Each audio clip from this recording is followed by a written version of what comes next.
মাননীয় স্বরাষ্ট্রমন্ত্রীর দৃষ্টি আকর্ষণ করছি, একটু আইন শৃঙ্খলা নিয়ে কথা বলি। 2 মাসে বিএনপির হাতে খুন হয়েছে 31 জন, ধর্ষণের ঘটনা ঘটেছে 14টি, বিএনপির চাঁদাবাজির খবর এসেছে 83টি, হামলার ঘটনা এসেছে 154টি। এর একটিতেও সরকার কার্যকর কোনো ব্যবস্থা গ্রহণ করেনি। মাননীয় স্পিকার, শাহবাগ থানার সামনে ঢাকা বিশ্ববিদ্যালয়ের সাংবাদিক সমিতির কয়েকজন সদস্যকে বেধড়ক মারধর করেছে ছাত্রদলের নেতাকর্মীরা, এবং এটার এখনো কোনো মামলা নেয়নি। মাননীয় স্বরাষ্ট্রমন্ত্রী যদি জানান এই মামলাটা কেন নেওয়া হচ্ছে না। থানার ভিতর প্রবেশ করে ওসি রুমে ডাকসুর 2 জন নির্বাচিত প্রতিনিধিদের উপর হামলা করা হয়েছে।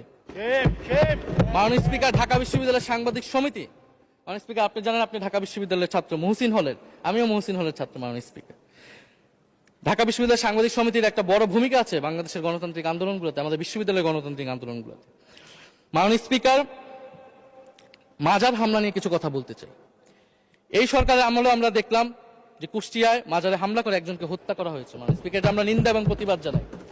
আমরা কোনো ধর্মীয় বিতর্কে ঢুকবো না, সেটা নিয়ে আমাদের আলেম ওলামাগণ ব্যাখ্যা করবেন, কিন্তু আমরা রুল অফ ল নিয়ে কথা বলতে চাই। মাননীয় স্পিকার, এই ধরনের ঘটনা কোনোভাবেই গ্রহণযোগ্য হতে পারে না, এবং অন্তর্বর্তী সরকারের সময় এই ধরনের ঘটনা অনেক ঘটেছে, আমরা তারও নিন্দা জানাই, এবং সকল ঘটনার তদন্ত এবং বিচার হওয়া উচিত মাননীয় স্পিকার এই সময়ের মধ্যে।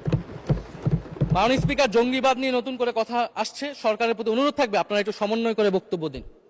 স্বরাষ্ট্রমন্ত্রী বলছেন জঙ্গিবাদ নেই, আবার মাননীয় প্রধানমন্ত্রীর উপদেষ্টা বলছেন জঙ্গিবাদ আছে, জঙ্গি আছে।